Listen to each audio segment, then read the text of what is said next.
Well, I've known the group now known as Lesaka for a long, long time. In fact, back in the ancient history of mine, we used to share a building with what was then called Net One. We were in President Place in Rosebank. Today, new business, new CEO, new way forward, I think. Chris Meyer, the group CEO of Lesaka, will be bringing us up to date after the latest set of financial results.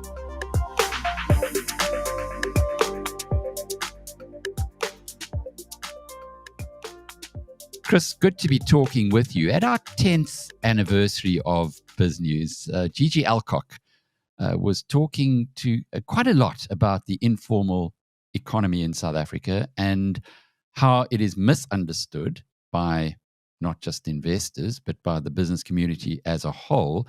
And he mentioned Kazang. And I had to then go and have a look up Kazang, and there it is. It's part of your group. But perhaps maybe just a thumbnail of what's happened at what used to be Net One, and the brilliant technologist Serge Bellamont, who wasn't that brilliant at managing the media, it appears, and where you are today, because now you've got some really high-powered bankers who've gone in rather than Serge and his pals who used to run the place in the past. Thanks, Alec, and great to be with you. Thanks very much for inviting me on. Yes, let me give you a little bit of the background. Interestingly, I'm sitting in that same building in Rosebank, President's Place. It looks quite different, and I'm going to have to ask you to come and have a look and see what we've done on a limited budget. But we've got a different feel and here in the organization. So the story really begins, I would say, in July of 2021. That's when I joined 2 years ago. That was off the back of VCP, Value Capital Partners, taking a significant minority stake in what was Net One.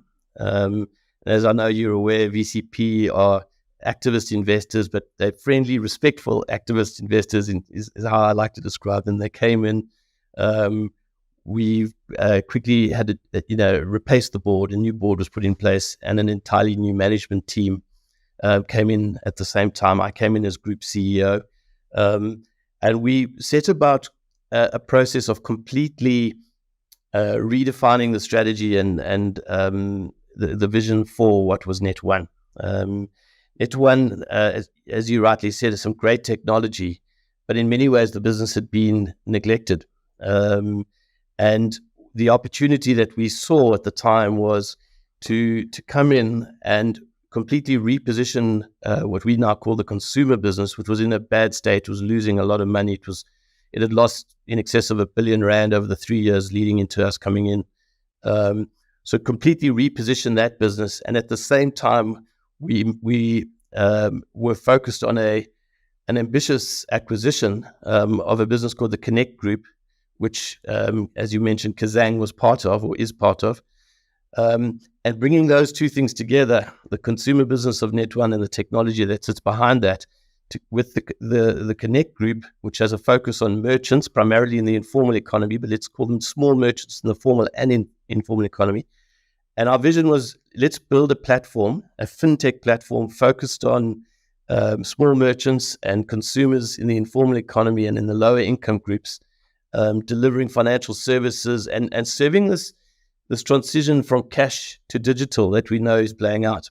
And interestingly, one of our non-execs who, right at that early start of this process 2 years ago, is a chap by the name of Ali Mazrindani. You may have heard of him. Ali, instrumental in a lot of what actors did in the fintech space in emerging economies around the world. And he really came forward with this idea around, transforming Net One into this platform, as I've described, focused on merchants and consumers, having seen the same thing play out in other emerging economies around the world, Egypt, Brazil, and so forth. And so we began a journey, which is today Lesaka, and required a huge transformation in the consumer business.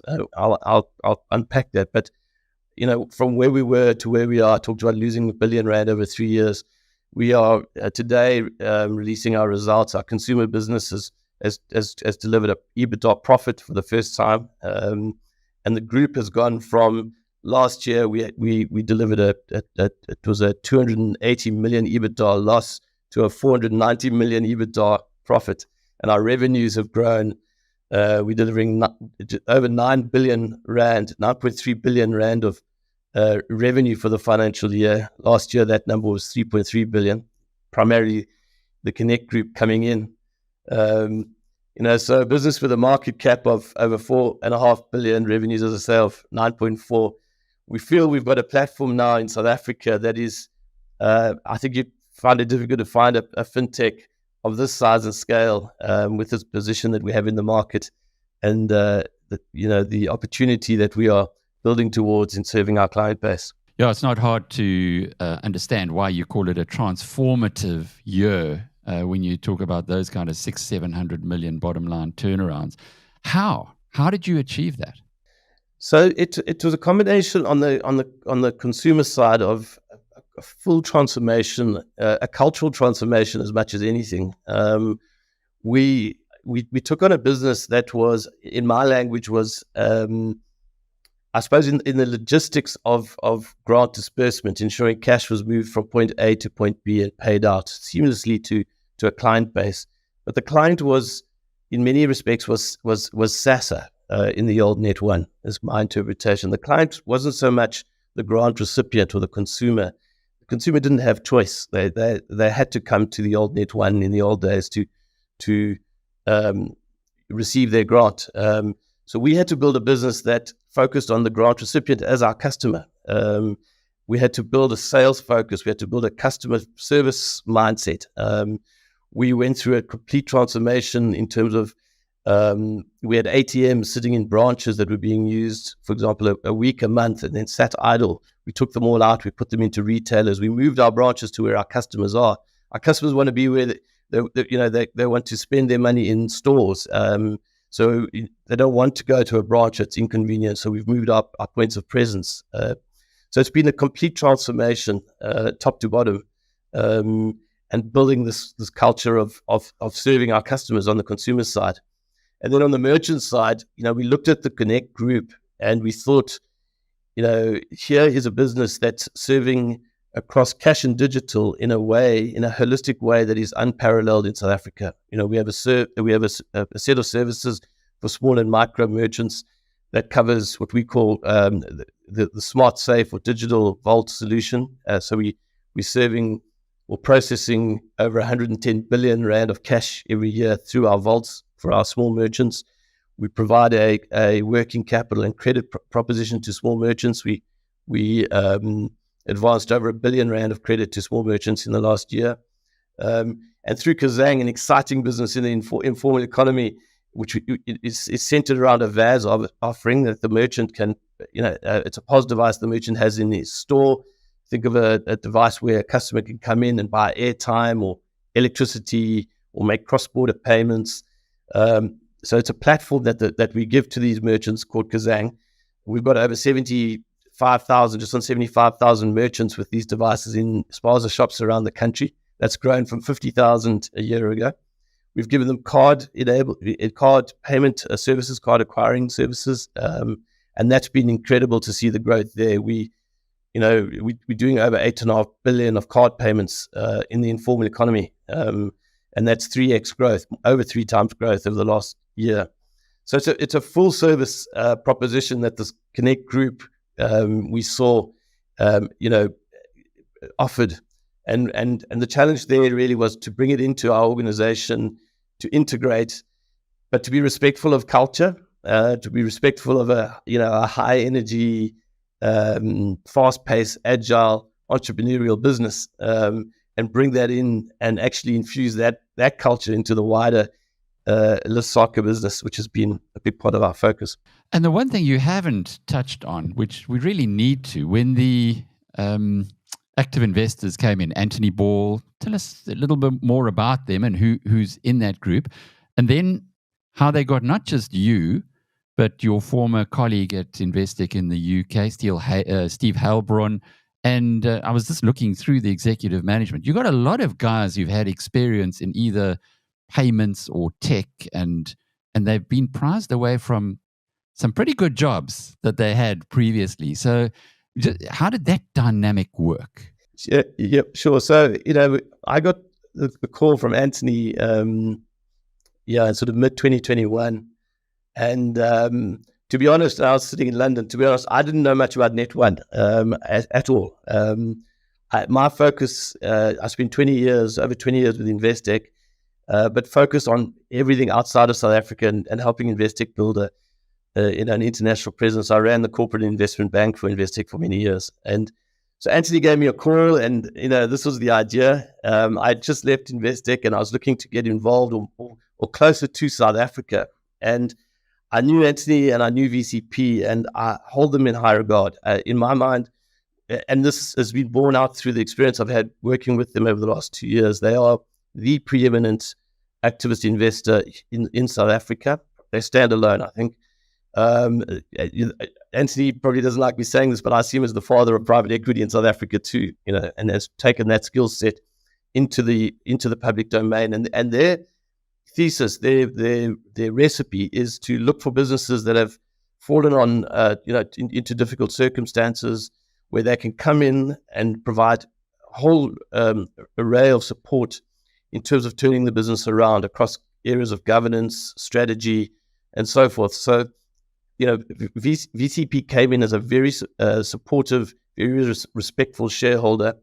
They made themselves available to us in whatever way we needed. As we, the early days, we were firefighting, trying to really turn this consumer business around, and they were alongside us, always there. Anthony was, on the end of a phone at any point in time. So for me, we have an incredibly supportive shareholder. And I think as a South African, to see a business like VCP and what they offer, I can honestly say they're on a par with what I've experienced in the rest of the world. Steve, interestingly enough, so one of the first things that happened to me as I came into what was Net1, the conversations around acquiring the Connect Group were just beginning. And I was sort of thrust into this negotiation, and lo and behold, the chap on the other side of the table was Steve. He, I'm going to say, was the founder of the Connect Group. He bought a very small business 10 years ago after leaving Investec, and which was mainly the cash business, and that he grew tremendously over a 10-year period, and acquired the Kazang about 2 years or so before we ultimately bought his business. So Steve was the driving force behind the Connect Group. We negotiated, and it was great, slightly surreal to be dealing with him on the other side of the table after having worked with him for many years in London. And Steve at the time said to us, I'll stay in the business for up to 12 months. That's how he put it. And very passionate about our business, very passionate about the people in the business. He said he'll stay up to 12 months. But quite quickly, after about, less than 6 months, he came to us and said, I want to stay on. And so we've agreed that he'd stay on for, we extended it by an additional 3 years. And he's in the business with us. He's my partner in the business. He runs our merchant division. And along with some other incredible people, Lincoln Wiley. I don't know, I'm sure you know Lincoln. He's our South African CEO. He's been amazing in this transition for us. A lot of work to repair our brand, to repair trust in the community with our stakeholders, with SASA. And he's been one of the driving forces in the turnaround in the consumer business in particular. So, we've got a great team and a great shareholder. And I feel very fortunate, being part of this. The story's not being appreciated yet, though. The share price still half of where it was 10 years ago, a fifth of where it was at its peak. Why do you think that is? Yeah, I think there are a few reasons for that. So first and foremost, this is early days for us in this turnaround. And as I said, we acquired the Connect Group just over a year ago. For the first half of this financial year, the consumer business was still in a significant loss-making position. We only just turned the corner in that consumer business in December. And so I think for an investor base, getting their hands around what it is that we're building, can we deliver on what we're saying? Can we build this business that and set out that we've set out to build in terms of the vision. So that's probably the first thing, and I would say the most important thing, that it's early days. Today we're going to release results, and we're going to talk about guidance for next year. And I talked about our EBITDA of 498 million rand for the year. We're going to talk about EBITDA guidance for next year of increasing that between 37 and 40, just over 40%. So we're talking about growing that to about between 680 and 740 million. So the story is still coming through. I think that's probably the biggest factor. And then I think the other thing I'd point to is we've got some significant shareholders already on our register. VCP own just over 25%, and I think there's the top 5 control, over 50%. So we're still fairly illiquid, and these are shareholders that really have bought into the long-term story. So the share is relatively illiquid, but we think that'll open up as the story becomes more prevalent and is out there. But ultimately, as I said, we're a 4.5 billion rand market cap business, revenues over 9 billion rand. We feel we are the leading fintech platform in South Africa in the space, with a very exciting story to share. And you've also got the IFC, the International Finance Corporation, part of the World Bank, as a substantial shareholder. So clearly they see or have seen the application from a do good in society perspective. Although I guess the problem was what happened with SASSA in the past. Are they still a firm shareholder? Are they still happy to be part of the story now? Very much so. So as you rightly point out, they're one of our significant shareholders. They're certainly sort of top 3 or 4. They hold, I think, just under 15% of Lesaka, and have been very supportive. So I think our theme as a business, our mission as a business rather, really fits what they're looking to do. This theme around financial inclusion, serving the poorest communities in South Africa from our consumer business, the cash to digital theme. These fit nicely with what the IFC is looking to support. So they are a significant shareholder. They have board representation, so they provide us with great strategic input and advice, and a little bit of a read across similar businesses or markets, in other parts of the world, which is tremendously valuable for us as we sort of finding our way through this journey. The BizNews community likes to find 10-baggers. I'm not going to presume that this is a Lesaka 10-bagger, but you certainly have got a lot of the boxes ticked. It's a turnaround. It's new management. You've been around now for 2 years. So the new management is already proving itself. But most of all, GG Alcock, who our guys love, is talking up the informal economy. Are you a play on the informal economy? Because there aren't too many plays that one can identify on the JSE, or indeed you're also listed on NASDAQ. Yes, so absolutely. Firstly, Gigi, we hold him in high regard. We spend a lot of time with him. We're actually interestingly working on an index with him at the moment that we're going to launch.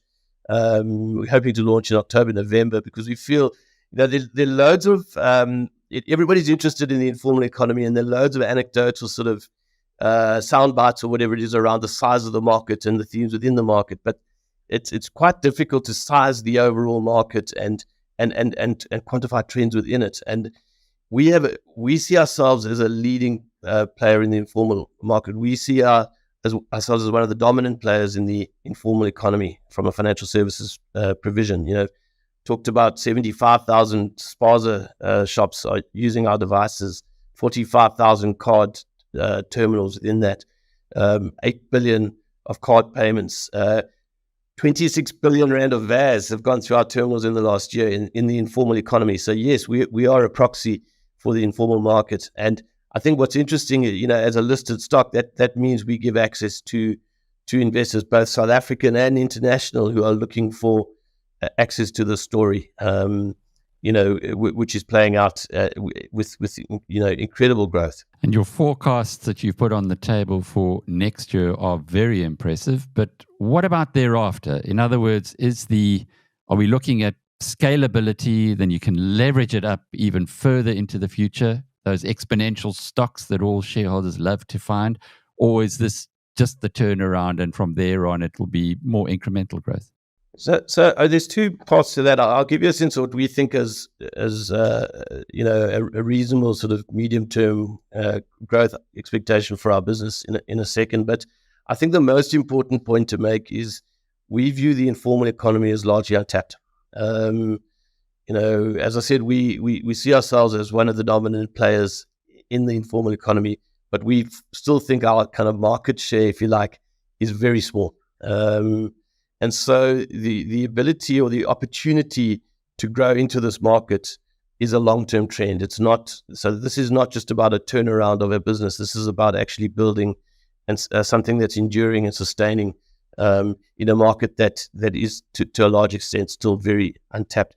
And a big part of our strategy is around just building deep relationships with the merchant in the informal store. So layering in additional services and products into the merchant's business that helps them grow and compete. So we talk about helping the little guy.